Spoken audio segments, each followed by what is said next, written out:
All right, so I just picked up this 1995 S14 240SX SE, which means it comes stock with the 5-lug.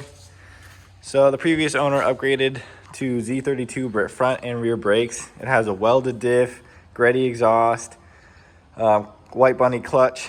Supposedly, it's got a built bottom end, but I don't actually know yet.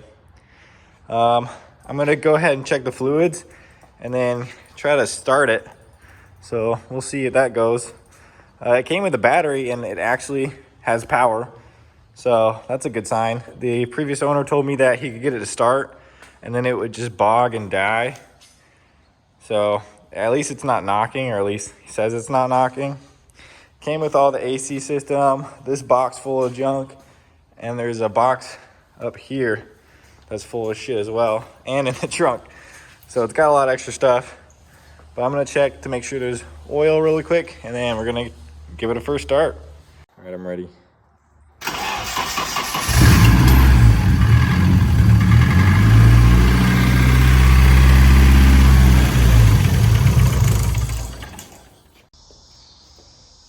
All right, so I totally forgot to record it, but I took the distributor cap off and made sure number one was at TDC, and the timing tooth, or the rotor, was a tooth off, so it was sitting too high like this. So I changed it to sit lower like this, and now it runs a lot smoother. But now it idles at like 2,000 RPM and goes so on my Honda, that means the idle air control valve is toast, or is not working properly. And I was messing with it yesterday, so there's a possibility I may have broke it. But a buddy has one locally, so I'm gonna go pick it off him tomorrow and we're gonna try that out. But right now, my lovely girlfriend and I are taking off my clutch master, which should also take off the clutch pedal, because on the clutch pedal there's 3 bolts, 2 which go to the firewall, which also bolt in the clutch master, and the other one bolts in like straight up. But for some reason I can't get that one going straight up to bolt in because it won't align. And there's some junk way up there that I think is maybe causing it. So we're gonna take it off and clean it all out, take the whole pedal off, make sure everything's good, and get it reinstalled. So yeah, it sounds a lot healthier.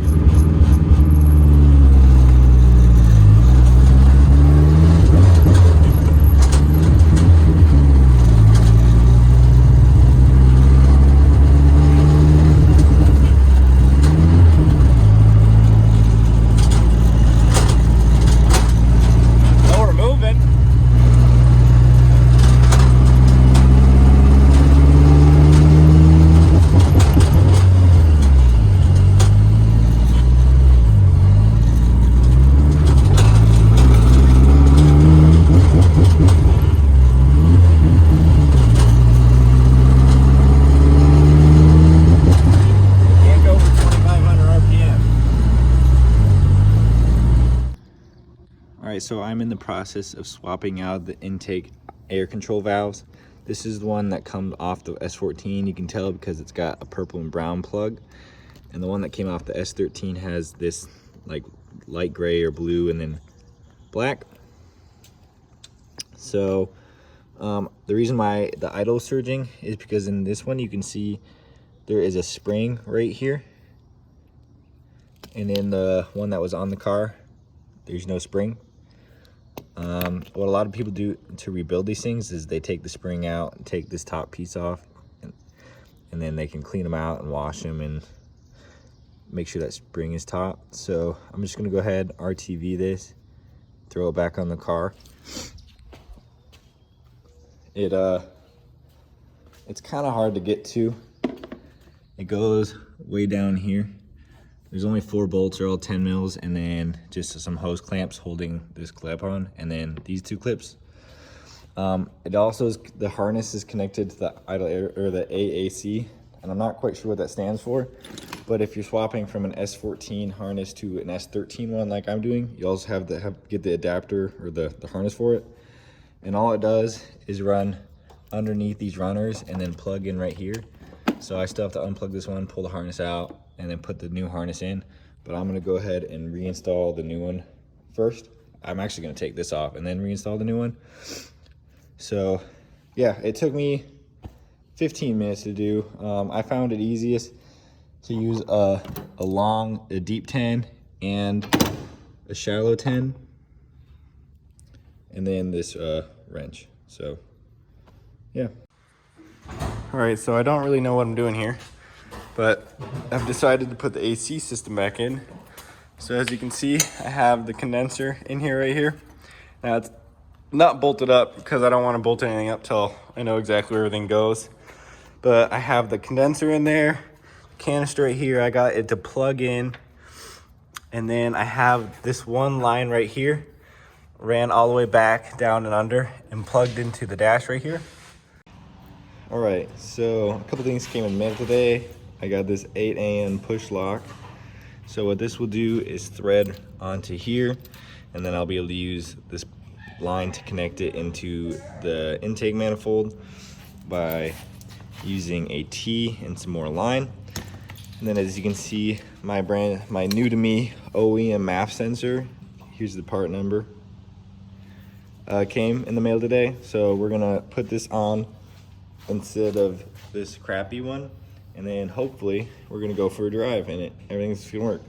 The other day I did find out that there is a small coolant leak coming out of the bottom radiator hose.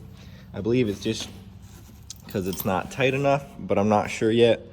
I haven't really looked at it. Yesterday I completed putting this big line on and bolted it down, which goes up, around, and connects right here. I have the condenser under there, and then everything bolted up. As you can see, the compressor is right here, whatever the hell this thing's called. Now, the line that I had that connects from here to the wall, it was kinked, and so I can't use it. And then the line that it goes from the compressor to the condenser, if I have those right, I was missing. So I have both of them on the way. So once they get here, AC will work. With this stuff, the car will run, and hopefully just ready to drive it. Okay, so I got this put on, the whole pipe put on, this on to the valve cover, which goes into my T. I'm leaving a ton of extra room because I'm actually putting on a different valve cover way outside. So I'm just gonna leave extra length. That way I don't cut it too short and then be fucked. So I think it's ready to drive. I got all the lines hooked up that I took apart back there to fit the AC. Yeah, let's do this. So it's revving at 2,500 RPM, but it will go over. So maybe it's just cold, I'm not sure. But it did fix my issue of not being able to go over 2,500 RPM. Give a look at the interior. The dash is super nice. Everything here is super nice.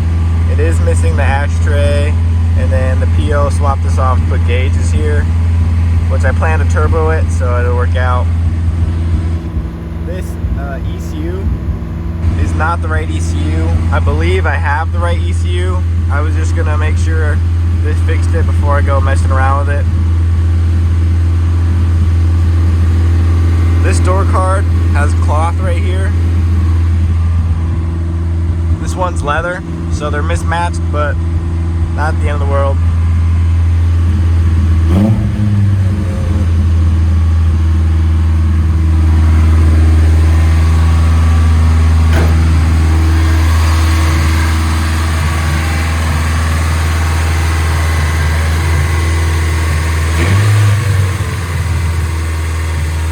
Not the throttle body.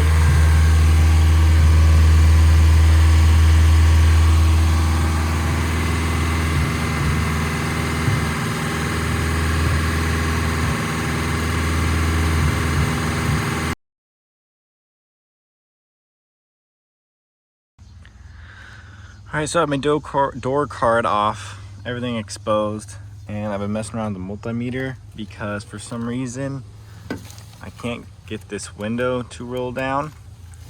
So I've been talking to the guy online who's been super cool, and he and I think the motor is burnt out, which really sucks because they're probably kind of hard to get. I'm not sure, I haven't really looked yet. Yeah, basically you want to see this blue and green wire. These should have like low ohms when grounded and read 12 volts when pressed down and up. That's basically getting power to go up, power to go down. So if you have those on your switch, then your motor's bad, which I have those on my switch, which means my motor's bad. So I'll probably just put this all back together until I can find a motor to replace it. I'm not sure how hard these things are to replace. Yeah. So what I did is put these to the battery powers, and then I hooked up these, and I took this connector off right here, and then you just put a power and ground to them, and one way will make it roll down and the other way will make it roll up. So I put it one way and it actually rolled the window down. So then I tried to use a switch, and the switch won't make the window roll down, but it'll make it go up. So I got some more digging to do, but this is probably a good sign that my window motor is not bad. So there's a pro tip for you guys.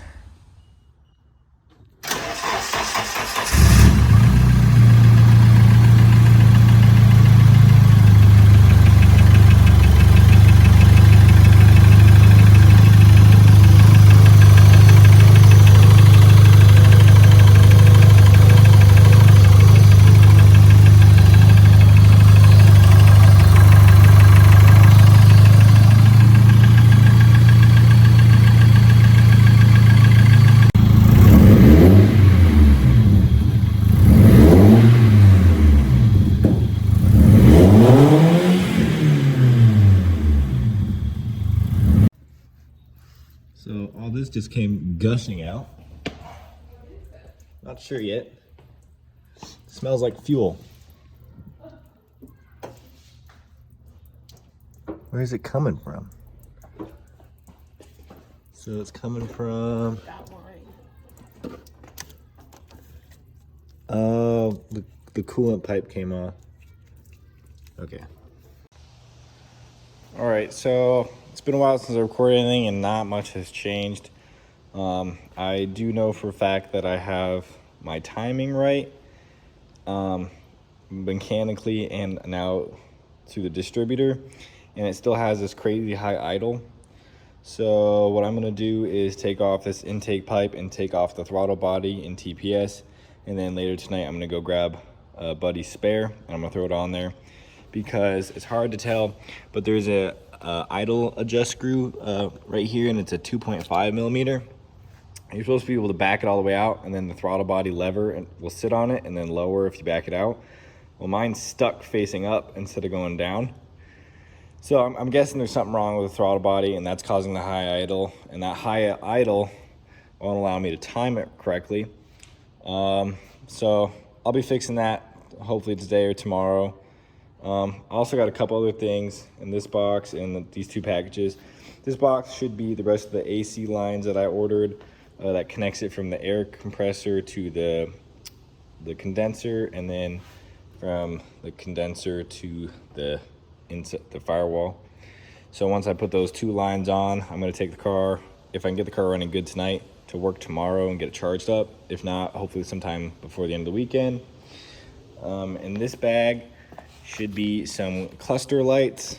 So behind the cluster, when you turn on your lights, these shine blue on mine. It won't work till I turn the car on.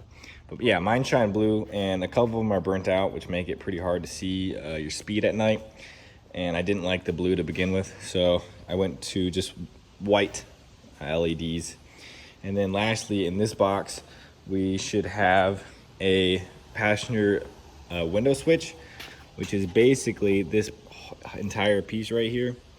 I went through it and came to the conclusion that the switch is bad, so I'm gonna throw the new one in, and then we should be able to roll the window down, because right now it'll roll it up, but it's not grounding properly, so it won't roll down. The only way I was able to get it to roll down was take the door panel off and hook power directly to the motor. I recorded that piece as well. So yeah, I'm gonna go ahead, open up some of this stuff, get this AC installed, see if I can put the AC belt on, take off this intake pipe, the throttle body, and yeah, just get some more progress done. I'm really excited to get this thing running right, especially with AC, because it's kind of a flex to have an AC with a drift car, you know. So yeah, I'm gonna open these box ups and then I will pick up the camera. So open the box up and we have the window switch. It does sound good for now, so I'll install that really quick. I opened up this box and this line appears to be just fine. I don't see any kinks or anything like that, so we're good to use this. I think this one's all right. My only concern is it gets a little tight right here and a little tight right here. It's a lot better than what I already have, but thinking about it, like this is not gonna. There's someone bent it right here or something, so I'll probably have to unbend it and hopefully it doesn't crease or whatever to get it to fit. Yeah, I'm gonna go install that real quick. So I just went ahead and tried to fit these onto my car just to find out that the fittings on all the ends are too large.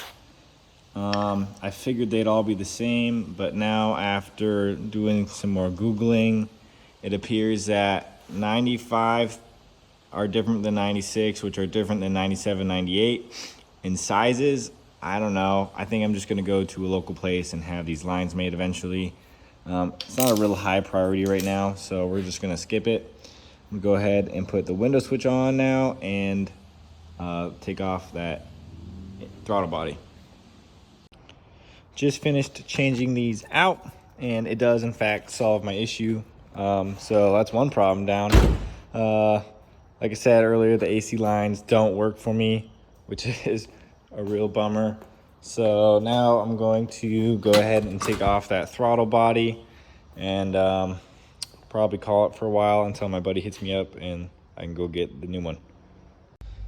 So as you guys can see, the throttle body is off. Now I am messing around with it, trying to see why it gets stuck, but it doesn't really matter because my buddy is bringing me one. So I will transfer the TPS over to it, and then I'll have to recalibrate the TPS, and then hopefully this solves my issue. It doesn't look terrible, but it's okay. It's old.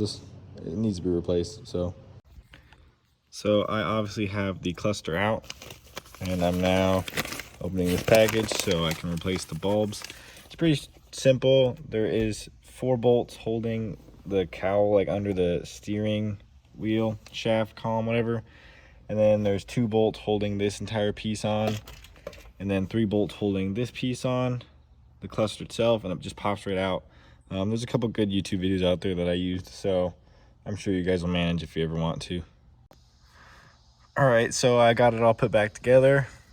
And one thing I should mention is the headlights, the cluster, you know, when you turn them on and the lights turn on, won't actually turn on unless you have your dimmer and hook connected. So that took me a while to figure out because I didn't know about that. And then I also fought some polarity issues, but that was to be expected. But now, as soon as I flick the switch, we got lights.